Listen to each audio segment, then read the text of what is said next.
The FA Cup happened. And we got one rather dull match and one really exciting one. We're going to start with Watford 3, Wolverhampton Wanderers 2. Winning the FA Cup runners' medals nice and early. Yeah, Watford, yeah. They've got them. They've bagged them. Guaranteed the FA Cup runners-up medal. It's a great moment for them. It is. It's a wonderful moment. Yeah. It was lovely to see Troy Deeney put things in perspective to a certain extent. What did he say? Well, he basically sort of made the point that this isn't about Man City. This isn't about who we're facing. This is about Watford. Yes. This is about me playing non-league 10 years ago and paying £10. I've been to jail. Yeah. Well, he sort of didn't really say that, did he? No. He has. Well, he has. Yeah, he has. But you're right. It was a sort of heartwarming thing to see how much it meant to him. Because before the game, he was quite vocal about how it was just another match. Yeah. And he wouldn't prepare in any different way, which I suppose is, testament to I'm still he's gonna actually a model pro, despite being very outspoken. And I'm still going to be blowing out my bum by the time it gets to extra time. So don't worry about it. He's an absolute terror to play against. Oh my God, yeah. The guy just. Again, I know I use this like analogy a lot, but he is like the Jason Voorhees of football. He never knows when he's beaten. He keeps coming back. Yeah. Well, he's sort of like you always know where he'll be in the 18-yard box, but he will be hurting you. In some way. The physicality busy of the man. bastard. Yeah, he is a busy bastard. Yeah. I mean, 100 times out of 100, he would score that penalty in that high pressure situation. Yes. You just knew it. Just no way that's going anywhere else. There's a lot to learn from that because 93rd or 94th minute or whatever to equalise on an FA Cup semi-final, big stage. And what did he say afterwards? He said, I'll be honest, I just put my head down, smashed it as hard as I could. There's a lesson there. Absolutely. You're always beating the drum for that, though, aren't you? Don't be mucking about. Don't overcomplicate Pete, things. If you're 3-0 up and it's half an hour to go and you've got a penalty, have a bit of fun with it. Have a bit of fun. I'm not against that. Try and pump it in. Yeah. Try and fart it in. Yeah, why not? Do what Perez did that time. Do you remember? I was not like that. I was going to bring that up. Do you know Arsenal were 1-0 up at that point? They were very good back then. They were, but still. But so I don't mind the impudence when the occasion suits. But in this situation, do what if in doubt. What Deeney did. What would Troy Deeney do? Do what Troy Deeney did. Speaking of impotent, though, I want not impotent, impudent. Yes. I want to talk about Craig goal? Cathcart. No, I want to talk about Gerard Deulofeu's.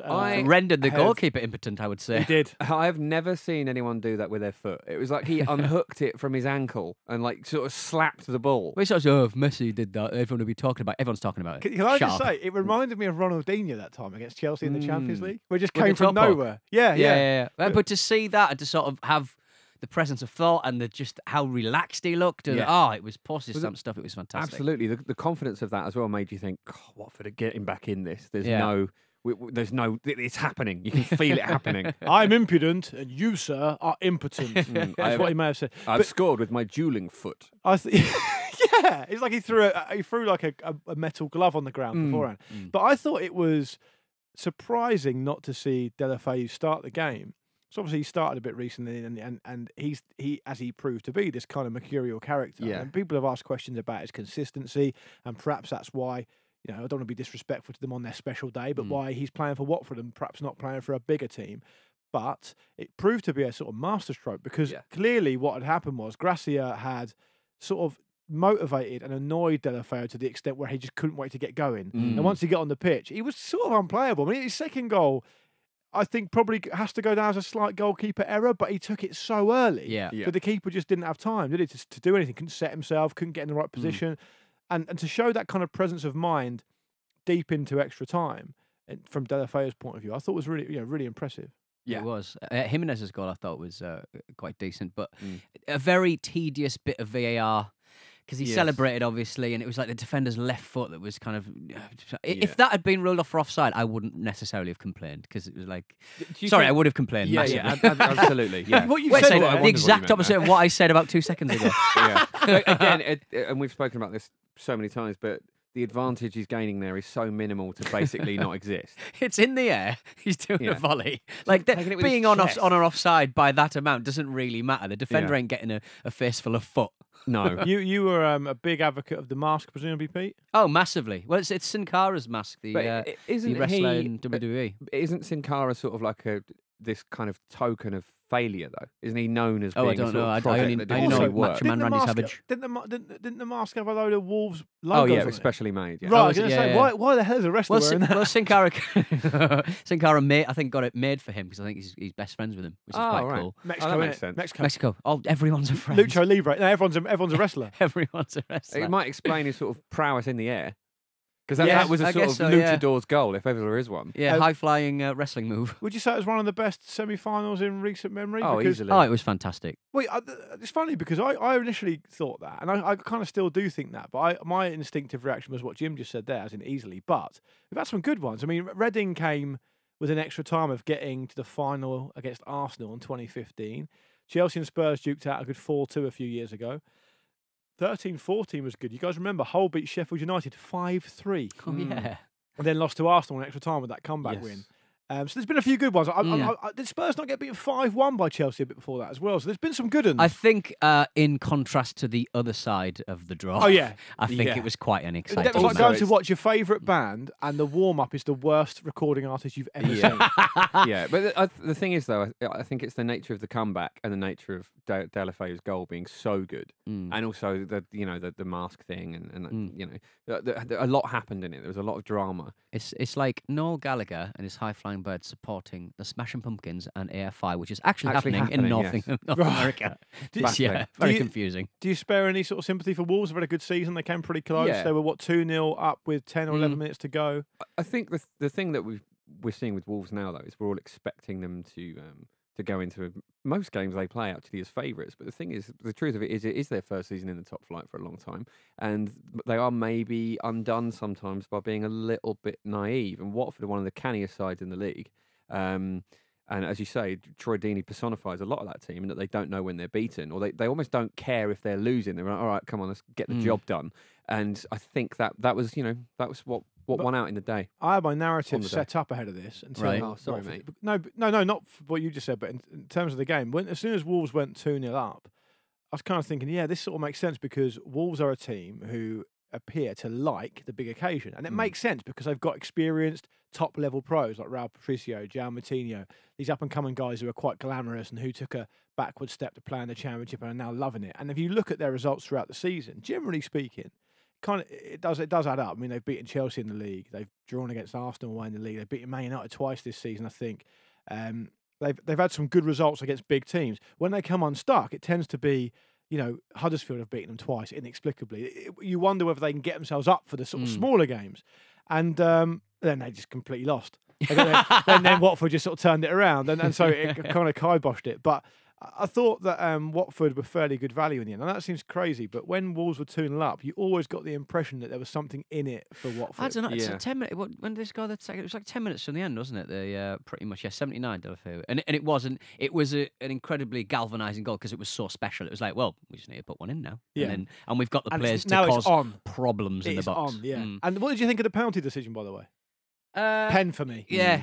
I mean, it's, VAR I've checked se- it. VAR checked it, so it is empirically correct. We had a couple of choice matches. Friday kicked off with a slightly strange football match between Southampton and Liverpool. 10 minutes to go, and Liverpool looked to drop points, and then Ryan Bertrand and the Southampton defence had other ideas. Let Mo Salah have a run at them. Bertrand on Salah actually said before the game, I won't change my preparations. I'm just looking forward to seeing his strengths and seeing his weaknesses and trying to nullify some and exploiting the others. Did he nullify or exploit, Jim? No, he didn't. He amplified Salah's quality. Imagine if you you're the could manager argue. and you said, well, so you happy with your preparation? I'm just looking forward to seeing his strengths. Yeah. No. What, the best player in the league in that position? Yeah. What looking you're forward- looking forward to watching? I'm looking forward to Buy a seeing him ticket, mate. take his top off with his lovely six-pack. I'm just gutted. I'll only see the back of him. To be honest. Well, he saw the front of him. He's backtracking so hard, wasn't he? But Southampton had Liverpool going for a while, and when they went 1-0 up, there was Shane Long had another chance that he didn't take. He didn't even Oh, really yeah. connect with it properly. yeah. And that could have really changed the complexion of the game because I understand that Liverpool are always going to be confident of getting goals and they're going to turn things around. And to concede so early, they had a lot of time to I get couldn't back. agree more. If Shane Long had had another 7 goes at that, he probably would have put it away. Listen, I think 3 goals in 40 appearances are pretty indicative of why he didn't take that second chance because he's really going to be on average waiting another 12 games before he scores another one. But have they scored the second? it would have. I think it would have made it a lot more of an open game because Liverpool would have had to have pushed because they knew really that at this stage of the season a draw against Southampton wouldn't be good enough. No. But I think Hasenhüttl's done a good job at Southampton, and I think they look completely different to the predecessor, Mark Hughes. But I don't think, watching that game, I felt that they really believed they could win it. No. And I don't think they ever thought for 1 minute that 1-0 was going to be enough. Yeah. And then, of course, as soon as they conceded the equaliser, Yeah. which came, in the middle, just before half-time or whatever it was, they didn't really look like they were going to do much, which is a shame because they've been vastly improved under Hasenhüttl, who I think has done a good job. And I think he might, I'm not suggesting they're going to finish anything above 7th next season, which is the ceiling for all those teams. But I think they could be vastly improved next year. I do. Also, it's a difficult match to go into for Southampton because obviously you're playing against a brilliant Liverpool team who are flying high, and they also feature some of your own best players. So that's kind of difficult. Yeah, it's true. Yeah, it's an interesting running with Liverpool, isn't it? But the way that Liverpool do have that in them, in that they can concede, that is why people are sort of. Well, that's why the odds for the Man City's quadruple are so short. Quintuple. Because quintuple. Sorry, Yeah, because they've got their charity. but Liverpool have got the best defence in the Premier League overall. So, do they not look a little bit shaky though at this point in the season Well, compared to Man City? They haven't kept a clean sheet for about a month or so in the league. So there is that. But I mean, up until not that long ago, their defensive record was absolutely incredible, wasn't it? And then they had that mad 4-3 against Palace. And you thought, okay, they've kind of righted the ship again because they went 3-0 Bournemouth, 0-0 Bayern Munich, 0-0 United, 5-0 Watford, 0-0 Everton, keeping clean sheets in all those games. And since then, they've not kept a clean sheet. Yeah. So, I mean, you probably expect that given the run-in, the pressure's on, it's going to get harder. They've obviously got the Champions League to think about. They've got Chelsea in the league next. To be honest, after they play Chelsea at home, if they get through that game with a win... I mean, Cardiff away, Huddersfield at home, Newcastle away, Wolves at home... I mean, that is about as easy as it could possibly get, realistically. You take it. Do you Especially think with that- Newcastle in there, Pete. I mean, they weren't great at the weekend. They were relatively okay at the weekend. Just we considered a silly penalty at the end. Yeah, it was. Do you think they're going to go all guns blazing tomorrow and just kind of try for a big win at home against Porto, and then the pressure's off the second leg? They could possibly rest players, bang on the bench for the running. Played them in the knockouts last season, didn't they? Beat them 5-0 in the first leg, I think. Yeah, So I think they probably will try and repeat that just because Anfield on a European night is such an incredible thing. But at the same time, I think it would have to be a 5-0 for them to rest players in the second leg. I don't think they would. I don't think they'd. But risk do you know that. what? With Liverpool, they're quite a special case because when we have these conversations about teams would rather do this or rather do that, and I don't think in Liverpool's case you'll find anyone who supports Liverpool who won't agree that they want to win the Premier League. It's not a case of, with Man City, of course, their priority, if they could take the choice, they'd probably choose the Champions League, right? Yeah. Because that's one big thing they want to win. Yeah. Liverpool is unquestionably the league. Premier League. Yeah. And if they get into a situation where in the second leg against Porto, they've picked up a few injuries, they've got Cardiff away, I think 4 days later as things are currently scheduled, I can see them prioritising the league, because if they get a 2-0 against Porto at home, I wouldn't necessarily. I think Porto are a bit underrated. I haven't seen an awful lot of them. We've heard about them on the continent, and the guys seem to think that they're a better proposition than perhaps some people think. Of course, they're in the quarterfinal, by the way, so they've done enough to get there. But I just think Liverpool are desperate to win the Premier League, and I'm not the only person that thinks that, obviously. So it wouldn't be a huge surprise for me if they were to sacrifice it at the behest of the Premier League. Don't forget they went out in the FA Cup in the third round. Yeah, and it served them in pretty good stead ever since, you could argue. So it'd be interesting to see what comes out of it. Yeah, I didn't even want to go out here anyway. Yeah. You can have your Champions League. Yeah, my Champions League winners medal goes to another school, actually. Jurgen Klopp once again refusing to rule out managing Bayern in the future. Obviously, he's. But he did say that my work here isn't finished, and Yeah. I'm under contract and all the rest of it. Maybe I mean, he he should at the end of the season when they win the league. I sometimes feel that. With managers, and this is different to the Eden Hazard situation, because Eden Hazard, every time he's asked about Real Madrid, and of course we've seen some headlines this morning about this, he just goes, "Oh no, oh no, yeah, why would I ever think about doing that?" Play for one of the best teams in the world. But with Jurgen Klopp, he's not going. He's obviously German.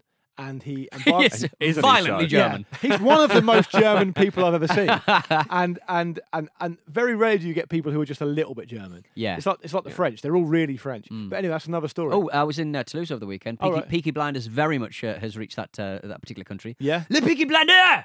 Did you pointing at me? Peaky Blinder! Were you wearing one of those caps? No, I just had my stupid... One of those Baker Boy caps? Right-wing haircut. What were you doing in Toulouse? Eating soup. Eating French onion soup, but over there they call it onion soup. Yeah.